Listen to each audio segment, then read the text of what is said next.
terima kasih banyak Fernanda. Oke, bismillahirrahmanirrahim. Assalamualaikum warahmatullahi wabarakatuh.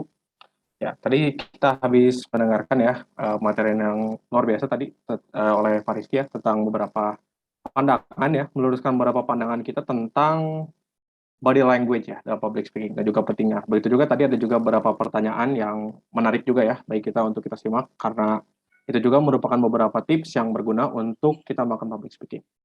Oke, di sini saya akan melanjutkan dengan mengingatkan kita untuk membahas beberapa prinsip-prinsip penting ya sebelum kita mulai public speaking. Jadi kaitannya adalah dengan ini ya, dengan mindset kita sebelum kita coba memulai untuk bicara di depan umum. Oke, next slide. Oke, bicara tentang public speaking ya. Sebenarnya public speaking ini adalah sesuatu yang sangat menarik ya. Karena kenyataannya kan kita sudah biasa gitu ya untuk berbicara sehari-hari jadi gitu. Jadi untuk speaking itu kan sudah biasa kita lakukan sehari-hari untuk berkomunikasi dengan orang lain ya, apapun konteksnya. Dari misalkan mulai dari pekerjaan ya, atau misalkan dari mulai sekolah juga. Itu kan kita biasa untuk berkomunikasi dengan rekan kerja atau dengan teman sekolah ya, untuk kadang hanya untuk sekedar ngobrol aja, atau untuk meminta tolong misalkan, atau mungkin untuk koordinasi dan juga untuk kerjasama ya. Nah, tapi kalau misalkan si speaking-nya ini sudah ditambah publik di depannya, tiba-tiba kesannya jauh berbeda ya. Jadi drastis, 180 derajat itu berbeda. Kalau sudah public speaking itu tiba-tiba muncul berbagai rasa-rasa nggak enak yang bisa kita rasakan gitu ya. Misalkan dimulai dari grogi, atau juga deg-degan, takut salah, atau juga pikiran kita itu tiba-tiba ngeblank. Atau kadang-kadang juga bisa kena ke fisik kita gitu. Dimulai dari misalkan tiba-tiba mual ya, sakit perut, kemudian juga tiba-tiba kram, atau misalkan tiba-tiba mati rasa ya, dan lain sebagainya. Itu sudah biasa kita rasakan kalau misalkan kita ingin mencoba bicara depan umum gitu. Dari sederhananya aja misalkan ya, dari presentasi, itu sudah sering kita rasakan. Nah, ini semua sebenarnya terjadi ya, wajar, karena misalkan public speaking itu merupakan sesuatu yang berbeda dari cuman bicara dengan biasa aja gitu. Jadi, otomatis respon yang tubuh kita hasilkan pun pasti berbeda gitu ya. Baik tubuh kita maupun diri kita itu berbeda. Kalau misalkan kita bicara di depan umum, kita bakal mendapatkan tekanan yang lebih. Karena kenapa? Karena kita itu harus membuat audiens itu mendengarkan kita. Jadi pembahasan yang harus kita bawa itu harus menarik gitu. Harus menarik agar bisa diikuti. Selain itu juga kalau kita bicara di depan umum itu istilahnya kita punya pengaruh. Jadi apa yang kita bicarakan itu didengar oleh orang-orang. Sehingga kalau misalkan kita ada salah atau misalkan kita melakukan sesuatu hal yang mungkin sedikit tidak pantas, itu konsekuensinya pasti akan ada gitu. Sehingga itu kan tentunya bakal menghasilkan tekanan yang lebih untuk kita. Nah, jadi karena konteksnya pun sudah berbeda ya dengan bicara secara umum, jadi public speaking itu membutuhkan beberapa prinsip ya yang harus kita pegang sebelum kita mulai mencoba melakukan public speaking. Nah, si tiga prinsip ini itu penting untuk diingat ya, karena semuanya berkaitan dengan mindset kita, jadi cara berpikir kita. Mindset kita itu bisa menentukan bagaimana cara kita melakukan sesuatu. Contoh sederhananya aja ya, kalau misalkan kita berolahraga, kalau misalkan si olahraganya itu dia hanya untuk rutinitas ya sehari-hari supaya kita sehat aja, dibandingkan dengan misalkan seorang atlet ya yang dia coba berolahraga itu untuk meraih target tertentu, itu kan pasti bakal beda. Meskipun aktivitasnya sama, tapi cara melakukannya pasti bakal berbeda. Kalau olahraganya hanya untuk rutinitas saja, pasti kita bakal lebih santai gitu ya. Yang penting kan kita terpenuhi saja gitu ya waktunya. Yang penting kan kita bisa merasa lebih sehat. Nah, sedangkan kalau misalkan kita itu mengajar sebuah target, pasti kan bakal lebih intens ya. Dan juga pastinya bakal lebih serius gitu. Jadi tidak hanya asal berolahraga saja untuk mengikuti waktu, tapi ada target tertentu yang ingin dicapai. Nah, jadi tetap sama tindakannya, tapi karena mindsetnya berbeda, jadi hasilnya bakal berbeda juga. Nah, itulah mengapa si tiga prinsip ini penting ya untuk kita ingat-ingat. Oke, boleh next slide. Nah, sekarang kita harus pergi ke prinsip yang pertama ya. Oke, jadi yang pertama itu public speaking itu sebenarnya tentang penonton, ya, bukan tentang kita. Nah, mungkin ini kedengarannya kita udah tahu ya. Kalau misalnya kita bicara tentang umum ya pasti kan tentang penonton gitu. Cuman pas prakteknya, nah itu kita suka lupa ya, karena kita suka tenggelam dalam pikiran kita sendiri. Jadi yang harus jadi fokus kita tuh sebenarnya adalah tentang penonton. Jadi fokus kita itu adalah memberikan manfaat gitu. Ya, apa yang bisa kita berikan bagi penonton gitu? Apa manfaatnya kalau misalkan orang-orang itu mendengar apa yang kita sampaikan? Nah, jadi itu fokusnya. Jadi coba kita tanyakan dulu ke diri kita sendiri gitu ya. Kita tanya dulu, tujuan kita sebenarnya apa? Menyampaikan si apa yang kita sampaikan ini dan juga apa manfaatnya bagi penonton gitu. Kenapa mereka harus mendengarkan kita? Nah, jadi harus bermanfaat ya, karena ini tuh intinya adalah harus berguna. Karena jangan sampai gitu ya, seperti misalkan mungkin ada beberapa kasus di mana orang-orang misalkan sambutan ya, atau misalkan dia pidato, orang-orang itu tidak memperhatikan. Bahkan ada yang malah main HP, atau mungkin bahkan malah tidur gitu. Karena kenapa? Karena mereka merasa ini tuh sebenarnya tidak ada manfaatnya bagi mereka gitu. Karena dari mulai pembicaraannya saja mereka sudah mendapatkan kesan kalau misalkan ini tuh sambutannya dia itu hanya untuk sekadar ngomong aja gitu, sekadar ngomong aja di depan. Jadi fokus si pembicara itu masih kepada diri dia sendiri, bukan untuk berikan manfaat kepada orang lain. Nah, jadi jangan lupa kita itu harus fokus kepada audiens gitu. Jangan menganggap kalau misalkan audiens sudah ada di sini, penonton sudah ada di sini harus mendengarkan saya. Enggak ya. Tapi ketika ada audiens di sana, kita harus memastikan kalau misalkan kita juga bisa membuat mereka tertarik dengan apa yang kita bahas. Oke. Selain itu juga, yang kedua, selain secara konten ya, secara bahasa pun harus kita perhatikan. Jadi kalau misalkan dalam konteksnya itu, audiensnya itu umum, bahasa yang kita gunakan itu jangan sampai terlalu rumit. Nah, jadi selain kontennya yang menarik, harus juga bisa dimengerti gitu. Jadi penggunaan bahasanya. Jadi jangan misalkan penontonnya umum, tapi terlalu banyak jargon, atau misalkan kata-katanya itu terlalu rumit. Ya, seperti misalkan kebanyakan kata-kata berakhiran dengan isasi, ya, revitalisasi lah, aktualisasi lah, atau apalah. Ya, itu kan bisa membingungkan, karena sebenarnya bahasa-bahasa itu tuh cenderung dia itu abstrak artinya. Jadi kadang si penontonnya itu udah bingung duluan dengan apa yang dia coba ucapkan itu di situ. Ya. Karena kalau misalkan kita itu cenderung lebih banyak mikir untuk coba mengartikan si kata-katanya, itu kita bisa malas duluan, karena udah kedepannya saya udah nggak ngerti, karena dari awal juga bahasanya sudah seperti ini. Nah, kecuali kalau misalkan tentunya orang-orangnya sudah paham gitu. Mereka itu berbicara tentang apa. Seperti misalkan dalam konteks kerja, atau misalkan dalam konteks presentasi di sekolah, misalkan atau presentasi akademik, itu kalau misalkan kita mau naruh jargon, itu sebenarnya tidak masalah gitu. Ya, karena orang-orangnya pun ya sudah paham gitu artinya. Cuman kalau misalkan kita mau naruh jargon pun ya, usahakan jangan terlalu banyak, karena itu akan lebih bisa diproses. Kalau bisa diproses, akan lebih sulit untuk orang-orang mengikuti apa yang coba kita ucapkan. Oke, bisa next.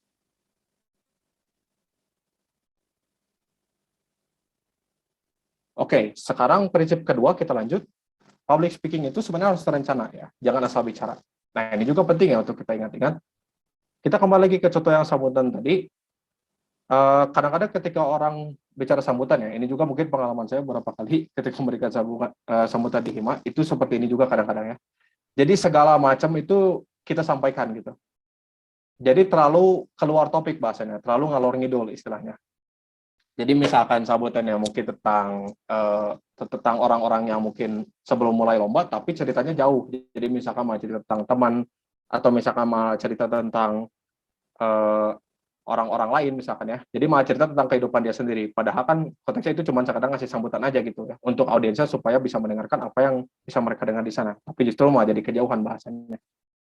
Nah, ini si penontonnya itu kan justru malah bingung gitu ya. Nah, ini dia mau ngomong apa gitu, topiknya tentang apa ya, apa yang bisa kita dapatkan, itu kan jadi bingung karena bahasanya itu terlalu luas gitu. Nah, jadi penting kalau misalkan kita melakukan public speaking itu sama seperti kita menulis. Jadi kita harus memastikan ide yang ingin kita sampaikan itu semuanya jelas gitu, semuanya ada. Jadi kalau misalkan kita kasih contoh, mungkin ada seperti kita menulis cerita. Nah, kalau misalkan ada cerita pendek itu kan masing-masing paragraf punya idenya masing-masing. Jadi paragraf satu itu kita bicara tentang tokohnya, misalkan ya, perkenalan tentang tokohnya. Paragraf dua itu kita bicara tentang kejadian awalnya. Dan paragraf ketiga itu mulai muncul konflik dan juga lain dan seterusnya. Nah, jadi ada strukturnya gitu. Jadi ketika kita ngomong itu semuanya terstruktur. Biarpun kita coba improvisasi pun, karena topiknya itu kita sudah jelas, kita tetap bisa tidak ngalor ngidul bahasannya. Jadi bahasannya tetap fokus ke satu. Nah, kalau misalkan bahasannya itu sudah fokus ya, itu bisa lebih menarik. Karena kita tuh karena penonton itu bisa mengikuti apa yang kita omongkan gitu. Jadi supaya jadi karena tidak kejauhan itu kita bisa ikuti. Jadi istilahnya itu lebih engaging ya. Jadi bisa disimak karena masuk akal gitu. Jadi dari misalkan topik yang satu, lanjut ke topik yang kedua itu, semuanya enak gitu. Karena bahasannya masih terfokus ke satu titik. Oke, kita lanjutkan. Next slide. Oke, prinsip kita yang ketiga sekaligus yang terakhir adalah kalau muncul rasa takut itu harus dihadapi, bukan dihindari. Nah, di sini ada sebuah penelitian ya dari Dwyer dan Davidson tahun 2012 yang mengatakan kalau misalkan public speaking itu merupakan ketakutan umum ya yang paling banyak dipilih oleh orang-orang yang terkait di situ. Kalau tidak salah itu ada 500 orang yang memilih ketakutan tentang public speaking. Nah, untuk nomor 1 itu sebenarnya kematian. Jadi ada nomor 1 kematian, dan nomor 2 itu ketakutan yang paling top itu adalah public speaking. Nah, jadi bisa kita bayangkan kan ya, kalau misalkan public speaking itu sebenarnya kalau misalkan ada rasa takut, itu wajar. Ya, rasa takut itu pasti muncul. Ya. Cuman pertanyaannya adalah bukan gimana kita menghindari rasa takut, karena itu pasti muncul, tapi bagaimana cara kita mengontrolnya. Nah, kita bisa ambil contoh dari COVID sekarang aja gitu kan ya. Kan fokusnya bukan untuk menghilangkan COVID lagi, tapi bagaimana si COVID ini supaya tidak seberbahaya dulu lagi. Nah, sama, takut pun seperti itu. Jadi jangan coba dihilangkan, tapi coba kita kontrol. Nah, jadi kita anggap saja wajar ya, si ketakutan itu. Nah, bisa kita kontrol dengan beberapa cara ya. Ada beberapa gestur yang bisa kita lakukan. Misalkan kita bisa diam terlebih dahulu untuk mengontrolnya. Nah, kalau misalkan kita ngeblank, kalau misalkan kita grogi, kalau misalkan rasa deg-degan itu sudah mulai menguasai kita bisa diam terlebih dahulu. Daripada kita jadi, atau misalkan kita malah dipaksa untuk ngomong ya. Jadi kita improvisasi, tapi improvisasinya malah tidak terarah, lebih baik kita diam dulu. Kita diam, kemudian kita coba pikirkan lagi. Di sini saya pengen ngomong apa ya? Jadi kita kembali lagi ke topik awalnya. Jadi kita pikirkan lagi alurnya ya. Tadi setelah kita ngeset pengen seperti apa, kita kembalikan lagi ke alurnya supaya obrolan kita itu kembali ke tracknya gitu. Nah, jadi itu untuk menghilangkan grogi itu intinya jangan takut untuk diam ya. Karena daripada kita ngalor ngidul tidak jelas, lebih baik kita diam dulu, mungkin beberapa detik, kemudian kita bisa lanjut lagi. Oke, itu satu tips ya. Kemudian tips lainnya mungkin bukan ngeblank, tapi kita takut, tapi kita deg-degan sehingga mungkin ngomongnya jadi tanggung ya, jadi kagok atau kita jadi kebingungan. Nah, kalau misalkan seperti itu, kita bisa bantu dengan gerakan badan. Nah, si gerakan badan ini sebenarnya bebas ya. Kalau misalkan depan umum, misalkan kita bisa pegang, sambil pegang mikrofon, itu tangan kanan pegang mikrofon, tangan kiri kita bisa sambil dikibas-kibas ya. Bisa seperti ini misalkan. Atau mungkin kita bisa juga coba mainkan gesture ya, seperti orang-orang yang sedang berpidato misalkan. Nah, itu juga bisa ya. Nah, itu semua bisa membantu kita supaya tidak tegang. Karena kalau misalkan kita diem, itu kita pasti jauh lebih tegang ya. Gitu. Nah, ini sebenarnya bisa dirasakan aja ya. Kalau misalkan kita diam, itu sebenarnya itu kita pasti bakal tegang. Nah, jadi sebenarnya ketakutan itu merupakan sesuatu yang harus kita balikan terlebih dahulu ya. Tadi Pak Rizky juga sudah menyebutkan gitu ya. Kalau sudah 1-5 menit, mungkin audit itu ternyata tidak begitu menyenangkan juga gitu. Ya, jadi kita harus hadapi saja gitu. Atau istilahnya dicemplungkan dulu ya ke dalam ketakutan kita itu. Oke, itu prinsip yang ketiga. Kita lanjut lagi.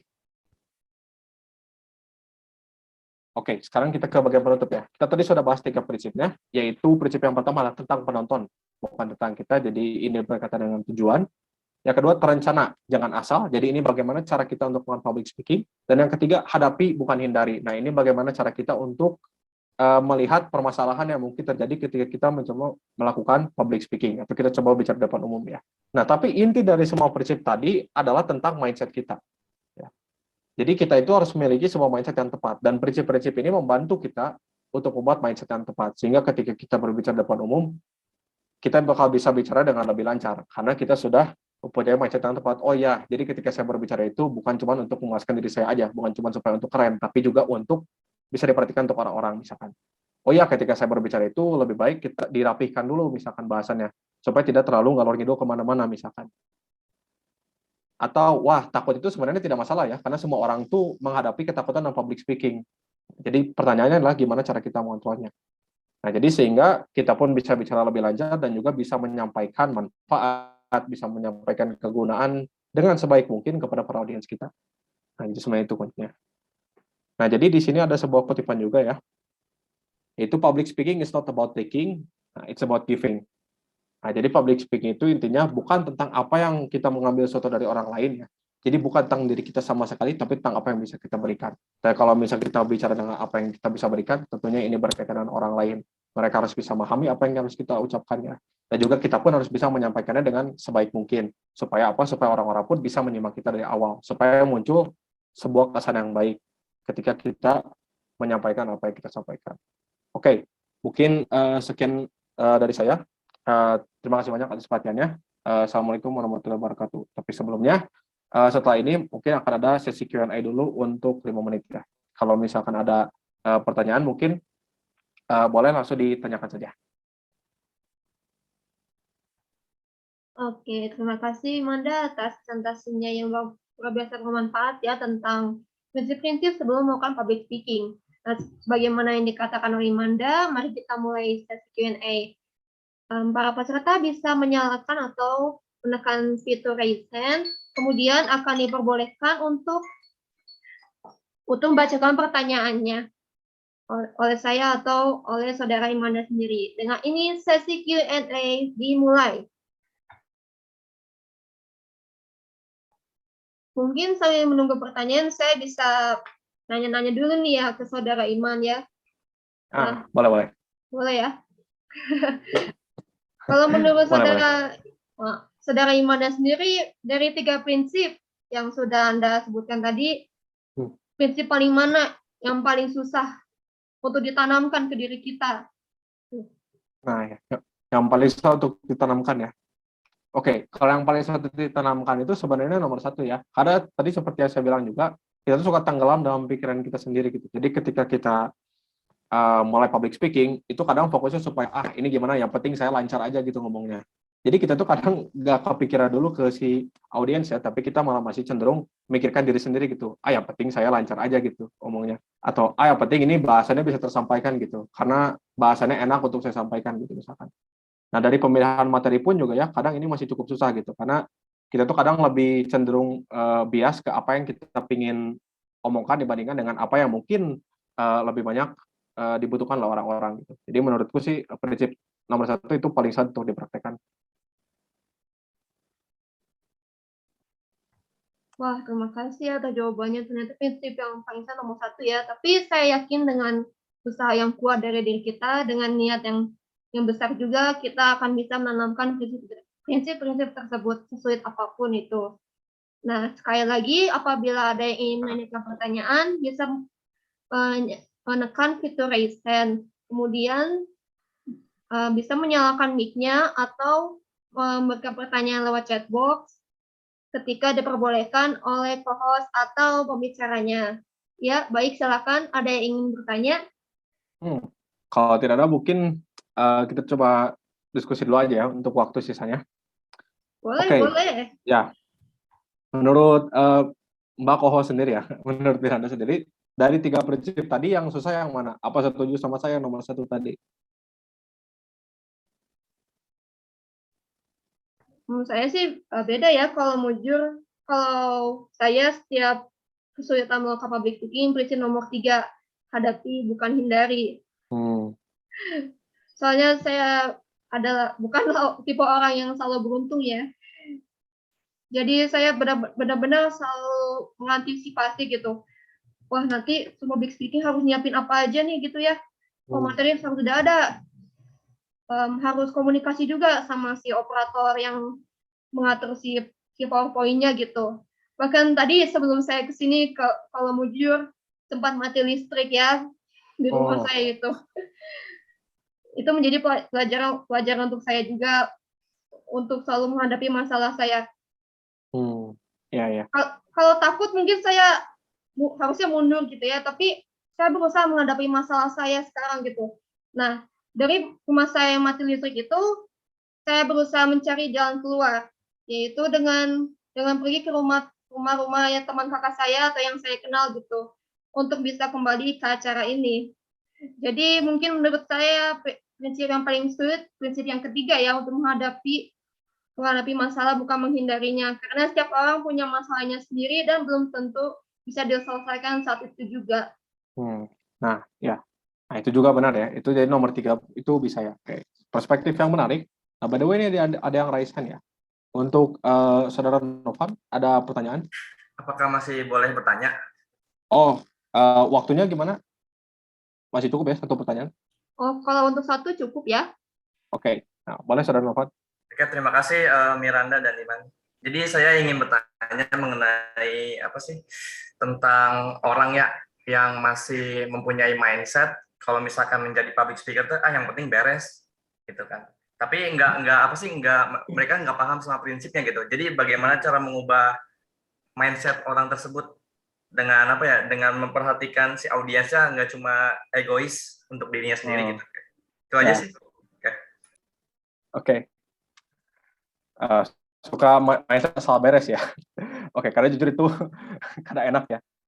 Mungkin kalau misalnya konteksnya seperti itu, bisa kita tanyakan lagi ya ke speaker-nya, ke si pembicaranya gitu, ke si speaker-nya. Sebenarnya tujuan Anda itu apa gitu di sini? Apakah memang ada orderan kah? Jadi hanya untuk dipaksakan atau memang Anda itu pengen ke sini itu untuk memang untuk berbicara gitu. Karena kalau misalkan kita berbicara kan sebenarnya kita itu ingin didengar gitu ya. Dan supaya ide kita itu didengar, ide kita itu tentu harus bermanfaat gitu untuk orang-orang. Nah, jadi fokusnya pun otomatis harus ke audiens gitu. Jadi sebenarnya intinya adalah mungkin kalau misalkan masih ada mindset seperti itu, kita bisa tanya gitu. Sebenarnya tujuan kita itu di sini apa gitu. Nah, atau bisa coba kita bangun niat itu sendiri gitu, supaya ketika kita melakukan public speaking itu pun, karena kalau misalkan fokusnya ke orang, itu bisa jadi lebih lancar. Karena kembali lagi, mindset itu sangat penting. Kalau misalkan mindsetnya itu memang cuma asal beres, nanti keomongannya pun mungkin bisa jadi kurang lancar karena ya udahlah gitu. Yang gimana juga yang penting mah beres gitu. Tapi kalau misalkan kita sudah mempedulikan orang juga, otomatis kita bakal ada improvisasi lagi gitu. Karena kita bisa lebih jelas untuk si ngomongnya gitu. Oke, menurut saya itu udah cukup untuk menjawab pertanyaan. Terima kasih Saudara Iman. Ya, terima kasih juga sudah nonton pertanyaannya. Oke, terima kasih ya sudah memberikan pertanyaan dan terima kasih kepada pembicara Saudara Imanda sudah memberikan jawaban yang sangat bermanfaat untuk kita semua. Nah, masih pada skip kan?